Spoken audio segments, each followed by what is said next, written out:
What's up, sports fans? Before I start my show, I want to start off with a special announcement. I really didn't want to do the video today. I got extremely bad news yesterday. You know, I've been involved with this company the last 6 months. I gave my heart to them. I'm the longest tenured individual that was left. And I know the company was foul. You know, I know they was doing some shit. And like I told my man, you know, I got to ride with it. I got to ride with it till I find something else. You know, it ain't easy to find no gigs out here. If y'all know me, y'all know I own businesses or I do my thing in the streets. And those days are over for me. You know what I'm saying? So now I'm a working man. You know what I mean? A legit working man. And you know, they did me dirty. You know, they text me 11:30 at night. Came up with 3 accusations that were all false. And I couldn't even battle it. Like, they wouldn't even let me reply to them. And it just shows how foul this business is. And I'm going to just leave it like that. Because I'm not going to dry snitch. I'm not going to say anything that's going to lead to anything, to their failures. That's going to happen on their own. And the reason why I'm coming up with this situation is because God's merciful, man. Thank you, man. Let me cross my heart right in front of the cameras, man. In the morning, my man calls me and say, yo, Al, man, they hiring. All you got to do is get this paperwork. I got the paperwork. Paperwork is good. I got to go today about 2:30. They're going to give me a little bullshit test, and I'm in. The moral of the story is God's merciful, and the devil can't beat God, man. That I'm convinced, man. I played on both sides of the field during my whole life. My first 25 the devil, the last 20-25 with God, and God's the best, man. And with that, I hope y'all understand what I'm saying. I hope y'all take notes. God is merciful. Continue to do the right thing, and shit will prevail for you. Now let me start my video, man. You know what I mean?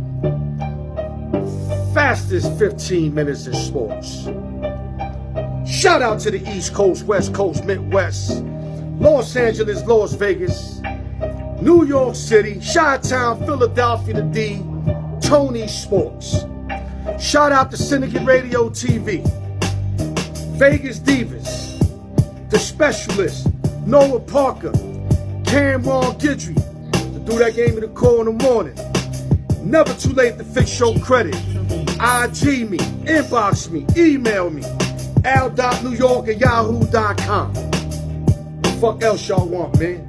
Let's get this shit popping, man. Yes, sir. We off and popping. I'm on video mode right now. First, we're going to start off with my man Duane Beeman fighting for the WBC Continental title up in Orlando, Florida. 16-2-2. Mr. Stop Running, 11 KOs versus Marvin Solano, 22-4, 8 KOs. My prediction, D. Beeman in 5-6 rounds. He's going to make quick finish to this dude. He's got to get through this dude right here, and he's going to be right back where he was, and he's going to be all in the Benjamins. Salute to my man. I'm happy for you. About fucking time, man. Salute to Duane Beeman. Next subject. To all the 49er fans, let me mention names off the top. Linda, Pete Sabato, Izzy, Ernest Vega. You guys played, y'all guys played good enough to win yesterday. It was a tough game. Russell the Muscle Wilson, Mr. MVP, led his troops back. The Niners went up 10-zip early. It looked like they was going to put them away. Seahawks got a lucky fumble, ran it back, 10-7. Then they fumbled right before the half, at the half-yard line. So that lucky fumble, they end up giving it back. Seahawks scored 21 unanswered. For the Niners being up 10-zip, Seahawks went up 21-10. Niners made it 21-17. And it was end up 24-24 in regulation. As the new field goal kicker, Chase McFarland, hit a 47-yard to take it to overtime. His third field goal of the game because Robbie Gould is hurt. So Gould's been coaching him, Chase McLaughlin, and he hit 3, regulation field goals. But then shit got real in overtime. He had a 47 opportunity, another one. But before that play, the 49ers ran a ball, I think on 3rd and 4. It looked like when you look real close that like the lineman grabbed the running back and pulled him on top of him. And you can see an angle where it looked like he was right on the marker line. But the referees called it a half a yard short. And I'm noticing on these instant replays, they only overturning calls that are like extremely obvious. That wasn't extremely obvious, and not to mention the lineman pulled them, which is kind of legal, but it seems illegal. And I knew they wasn't going to overturn that. My thing that was that I felt like Shanahan, with that big line, Garoppolo could have went right there, went over the top, call height like he did early in the game, and get that half a yard. Just push up, have the running back push him from behind. They could have got that half a yard, sustained the drive, and then won the game. Instead, they went for the 47-yarder with the rookie. He yanked the shit out of it. I mean, he as soon as that shit left the holder, like the holder to the guy that catches the ball to set the field goal up, he yanked that shit so much you could tell he was nervous. He never been in that situation. All the lights was on him. All the chips was on him to win the game. And he missed it wide left. You know what I mean? Wide left. And you already know, Russell the Muscle came back down like a couple minute and change, led his troops, hit Metcalf a few times, hit Josh Gordon a few times, hit the rookie that came in for Lockett with a big play. Next thing you know, they set up for a field goal. They field goal kicker kicked it, and they won. And now the Seahawks are 8-2. The 49ers are 8-1 in a dramatic Monday Night Football game, which I ain't see a football game like that in a minute.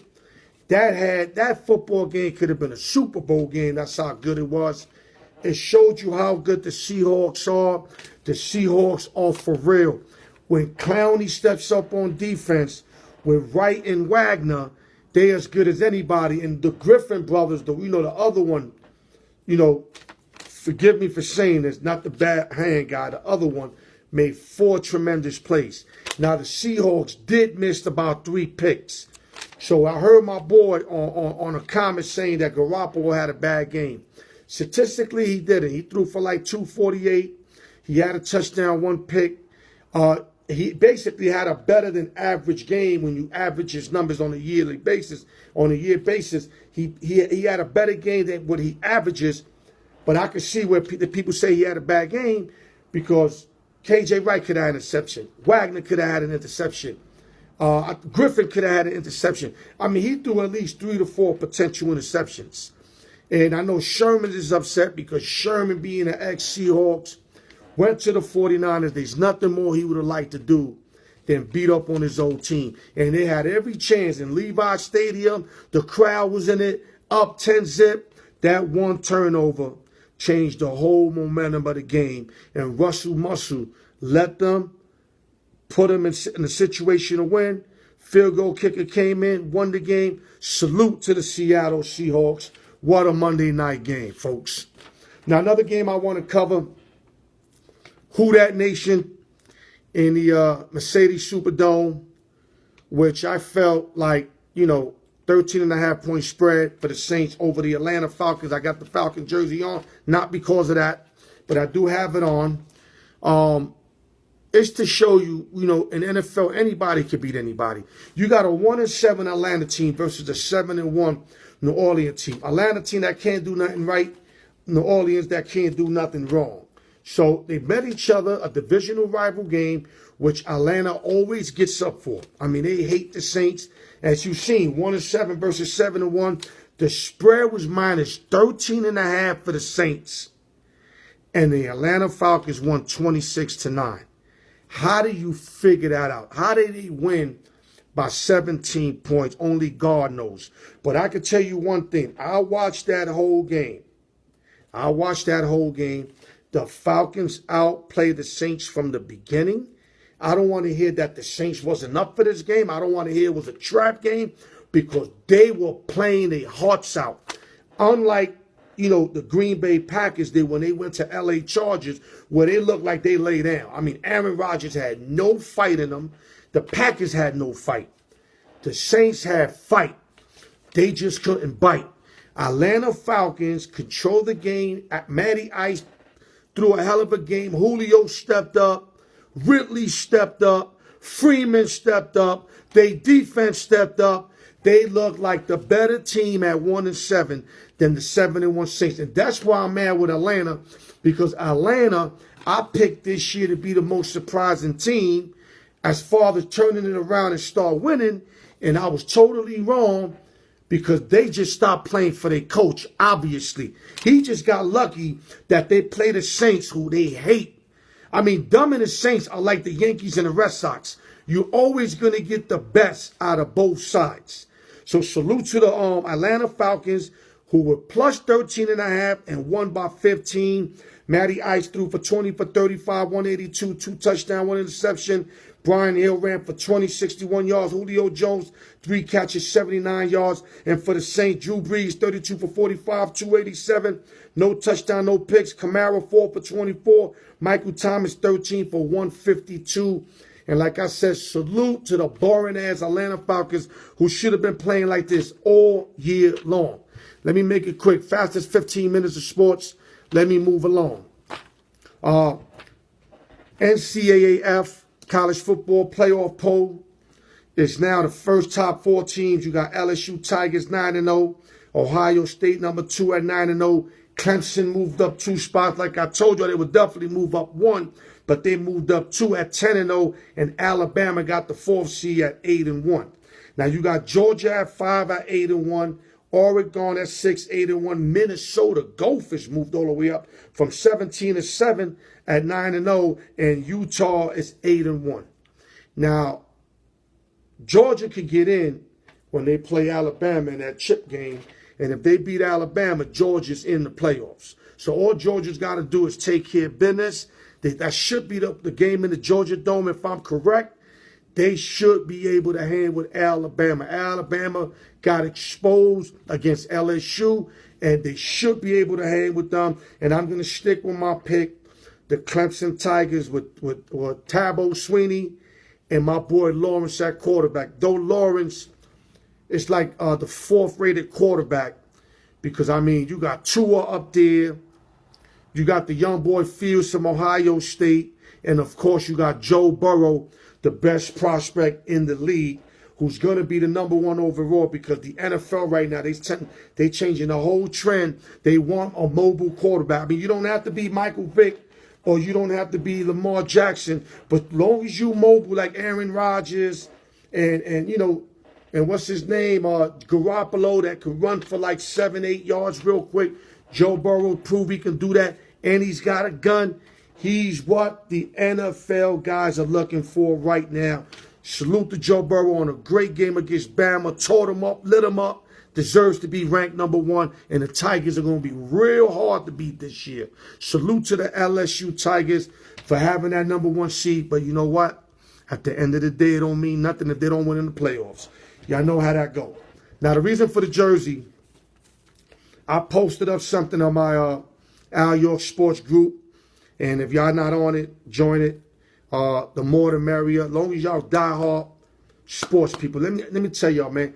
I'm so into sport that sports is a drug to me, man. It's really a drug. Like, this is what sports is to me, man.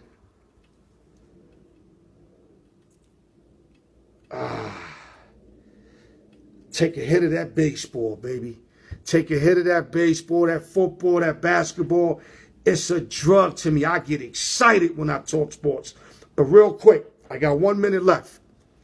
Lamar Jackson, Michael Vick, I posted that up. First 2 seasons. Now, of course, you're going to have some dummies. Oh, how are you going to match them? Michael, big body of work. Listen, man, listen to the question, man. Fucking listen. It's the first 2 seasons that they enter the NFL. What part of that y'all don't fucking understand? Well, Lamar Jackson in his first 16 games as a starter is 13-3. Michael Vick is 9-7-1. Now, that doesn't mean that Lamar played better than him. It means that he's winning games overall with his teammates. The numbers are very similar. The numbers are very similar. I don't have to go through the numbers. Y'all can go through it yourself. Go to ESPN, hit Lamar Jackson, hit Michael Vick, match them up. They're very similar. I don't even have to pull out the numbers. They both video game status. Both of them is video game status. But I gotta lean with my boy, Michael Vick. Reason why? He's more polished than the homie. He throws a prettier football than Lamar Jackson. Now, people are, yeah, Michael could get it up 60, 70. Lamar, too. Lamar get it up there. Lamar got a great arm. As a matter of fact, he's leading in completion percentage, if I'm correct. I mean, how do you expect that when he running the rock all day? But gun in my head, my favorite saying, I will have to go with with Michael Vick, because he's more polished coming out early, and he threw a prettier ball. And I just think Vick was just better than him. Not way better than him, but just enough better than him. But don't be surprised if Lamar Jackson breaks all these records, because I'm telling you, Lamar Jackson is coming. He will break these records, but that's not going to make him better than Vick. I still think Vick's always going to get him, because Vick is the master of his style. Lamar probably followed Vick's game just like Kobe followed Michael Jordan's game. And with that, salute the Syndicate Radio TV, Vegas Divas, Tony Sports, Noah Parker, Justin Yu, the specialist. Salute to everybody. Like I said, I really didn't want to do this, but I have to do it for y'all, man. Trust me, I didn't want to come on today. I'm wounded, my man, but I have to do it. If this is what I do, I got to perform under any circumstances. And with that, I love y'all. I'll see y'all Thursday. Check me and Noah Parker, 1:30 Pacific, 4:30 Eastern. We gonna give it to y'all with the Alyork Sports Show, the raw truth. Stay up, and like I said, y'all, God is merciful. Love.